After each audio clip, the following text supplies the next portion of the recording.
無能先輩が DB 改ざんして俺に濡れ衣着せたから監査ログで論破。お前のミスで損害出たんだぞ。監査ログに全部残ってるけど。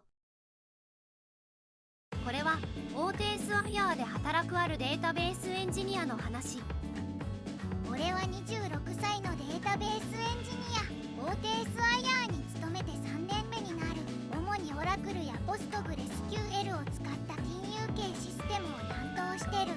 今大手銀行の勘定系システムの更新プロジェクトを進めてる。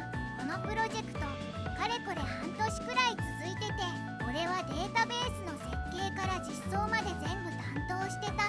顧客データの移行計画も立ててテストも何度も繰り返した。金融系だからちょっとしたミスも許されない。だから監査ログも完璧に設定して全ての操作を記録するようにした。真面目にやってるじゃん。金融系は大変そうだな。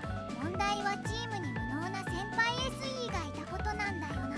32歳の先輩で一応チームリーダー的なポジションでも実際は仕事なんてほとんどしてない。仕様書作成が担当だったけどいつも期限ギリギリ。しかも内容はコピペだらけでこっちが指摘すると逆ギレ。お前に指摘される筋ありはない。俺は先輩なんだぞ。年功序列を盾にしてくるタイプ。うわ、典型的な無能上司じゃん。こういうやつマジでいるよな。さらに悪いことに手柄は全部自分のもの。俺がデータベースの最適化をして性能が上がった時も俺の指導の賜物だな。お前何も教えてないだろ。チームリーダーとしての管理能力だよ。マジで腹が立クソすぎる。手柄横取り野郎じゃん。つ。まあそれでもプロジェクトは順調に進んでた。俺が真面目に仕事してたからな。テストも全部パスして納品の準備も完璧。あとは明日客先に納品するだけだった。その日の夜俺は最終チェックをしてた。先輩はとっくに帰っててオフィスには俺だけ。その時突然アラートメールが来た。データベースエラー。なんでさっきまで正常だったのに。慌ててログを確認すると顧客データに不整合が発生してた。やばい、これ明日納品できないじゃん。納品前日に障害とか最悪だな。これは焦げるわ。でもここで諦めるわけにはいかない。俺は徹夜で原因を調査し始めた。トランザクションログを見るとどうやらデータが削除されてる。でも俺削除なんてしてないぞ。とりあえずバックアップから復元することにした。データを復元して整合性チェックを実行。さらに全テーブルのデータを検証。なんとか朝までに復旧できた。すごいじゃん。徹夜で復旧とか言うの。朝 PM と先輩に報告するために会議室へ。昨夜データベースにエラーが発生しましたが徹夜で復旧して今は問題ありません。納品は予定通り進められます。そう報告したら先輩の顔色が変わった。ちょっと待て。なんでエラーが発生したんだ。それが詳しい原因はまだ調査中で。お前の実装ミスだろ。違います。納品前日に障害なんてありえないだろ。お前の管理が甘いからこうなったんだ。何言ってるんですか。は、何言ってんだこの先輩。徹夜で復旧したのに責められるとか。そしてさらに信じられないことを言い出した。実は俺が深夜に会社に来て修正したんだ。嘘だろ。お前の実装ミスを俺がカバーしたんだよ。ふざけるな。俺が徹夜でやったんだぞ。証拠はあるのか。クズすぎる。手柄横取りじゃん。 PM は先輩の方を信じてしまった。今回の件は重大だ。客先にも報告しなければならない。そして先輩は客先に俺のせいにして報告した。担当者の実装ミスで障害が発生しましたが私が深夜に対応して復旧しました。納品直前に障害とは何事だ。うちは金融機関だぞ。このままでは損害賠償を請求するぞ。損害賠償。やばいことになってきたな。金融系は厳しいからな。その後 PM から呼び出された。今回の件非常に重大だ。お前をプロジェクトから外す。そんな。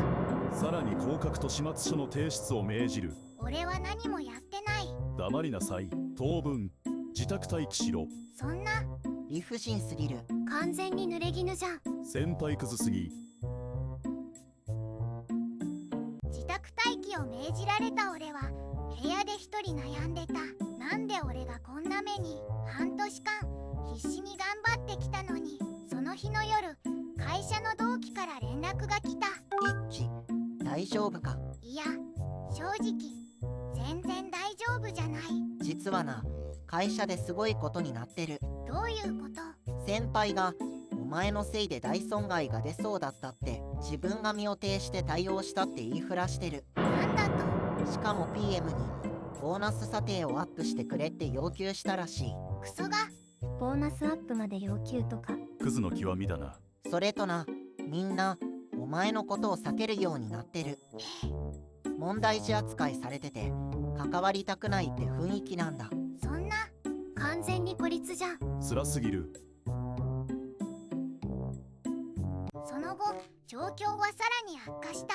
客先からクレームが続出しているらしい。こんな事故を起こすエンジニアを使っていたとは。今後の取引も考え直す必要がある。会社の信用問題にまで発展してる。一方、先輩は英雄扱いされていた。深夜に緊急対応をしてなんとか納品できました。よくやってくれた。君のボーナスは大幅にアップする。ありがとうございます。ふざけんな。これはひどすぎる。そしてさらに最悪なことが起きた。 PM から電話がかかってきたんだ。重大な事実が判明した。何ですお前が自分のアカウントで不正な操作をしていた証拠がある。か？そんなことしてません。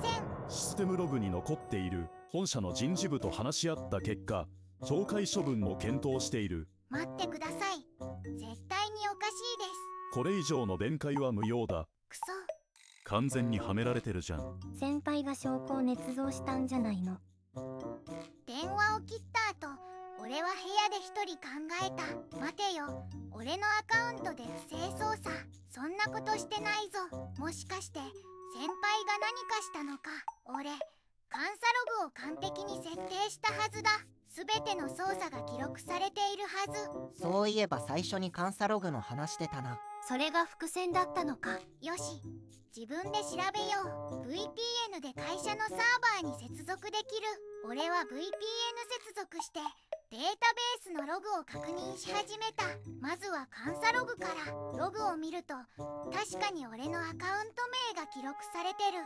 でもこの操作をした覚えはない。待てよ、接続元の IP アドレスは。ログを詳しく見ると俺の IP アドレスじゃない。これは会社の社内ネットワークの IP だ。俺は自宅から VPN 接続してたからこの IP じゃない。おう、証拠発見。やっぱり先輩の仕業じゃん。この IP アドレス誰のデスクなんだ。ネットワーク管理台帳を確認するとやっぱりな、先輩のデスクの IP アドレスだ。来た。証拠つかんだ。よし、徹底的に調べてやる。俺は一晩中あらゆるログを調査した。まず監査ログを詳しく見ていく。監査ログには誰がいつ何をしたかが全て記録されてる。しかもこのログは改ざん不可能なんだ。改ざん不可能とか最強じゃん。これは勝ったな。納品前日の午後3時、先輩のアカウントでログイン。そして午後3時15分、顧客データテーブルにデリート文を実行。約50万件の顧客データが削除されてる。50万円。やばすぎるだろ。その後午後4時、今度は俺のアカウントでログインしこう。でもパスワードが違うからログインは失敗してる。俺のパスワードを盗もうとしたのか。最低だな。完全に証拠隠滅工作じゃん。次にバイナリログを確認。バイナリログには削除されたデータの内容まで記録されてる。削除されたのは重要顧客のデータだった。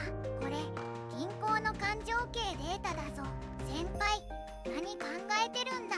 銀行の勘定系とか一番ヤバいやつ。これは重罪だろ。さらにトランザクションログを確認。先輩がデータを削除した後、午後5時にバックアップからの復元を施行。でも復元に失敗してる。当然だよな。バックアップの復元には管理者権限が必要だから。先輩、無能すぎる。完全に墓穴掘ってるじゃん。そして午後6時、先輩はログアウト。その後、俺が午後7時に出社して障害を発見した。時系列が完璧に記録されてる。完璧すぎる。これは逃げられないね。でもこれだけじゃない。メールサーバーのログも確認してみた。すると驚くべきメールが見つかった。納品前日の午後4時半、先輩が PM に送ったメール。件名は担当者の実装ミスについて。彼の実装には以前から不安がありました。もし問題が発生したら私が対応します。つまり計画的犯行だったってことか。計画的とかマジでクズ。これは完全にアウトだろ。さらに調べるとレッドマインのチケット履歴も面白いことが分かった。俺が実装したデータベーススキーマのレビュー記録、 TM からも客先からも高評価を得てる。素晴らしい設計です。つまり俺の実装にミスはなかったってことだ。完璧な証拠だな。これわかった。最後にセキュリティログも確認。建物の入退出記録を見ると先輩は納品前日の午後3時に出社、午後6時に退社。ログの時刻と完全に一致してる。俺が出社したのは午後7時。つまり先輩が会社にいた時間帯に障害が発生したってことだ。完璧すぎる。もう言い逃れできないだろ。よし、すべての証拠を時系列でまとめよう。俺は徹夜で完璧な証拠資料を作成した。完成した資料にはすべてのログとスクリーンショットを添付。監査ログ、バイナリログ、トランザクションログ、システムログ、メールログ、入退出記録、レッドマインのチケット履歴も全部。これで完璧だ。めっちゃ準備してる。これは論破不可避。 PM に送ってもまたもみ消されるかもしれない。だから直接社長と法務部に送る。社長直訴。これは大事になるぞ。俺はメールを作成した。件名は重大な不正行為の告発について。本文には事実関係を簡潔にまとめた。先輩による計画的なデータ削除、証拠隠滅の試み、虚偽報告による責任転嫁、そして改ざん不可能な証拠の数々。緊急の対応をお願いしますと送信。来た。反撃開始。数時間後、社長から電話がかかってきた。君のメールを読んだ。非常に重大な内容だ。今から緊急の役員会議を開く。君も出席してくれ。わかりました。役員会議。これは大事件だな。よし、決戦だ。そして運命の緊急役員会議。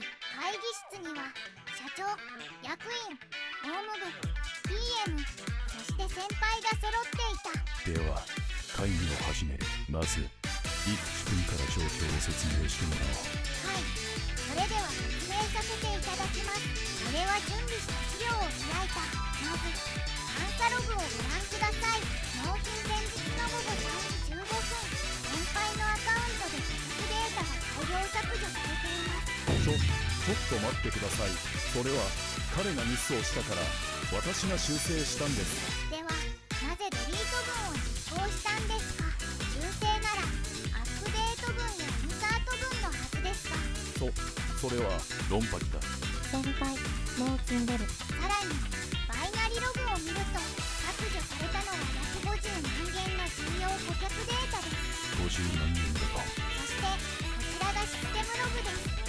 接続元の IP アドレスは先輩のデスクのものです。でもさらに入退出記録をご覧ください。先輩は午後3時に出社、午後6時に退社。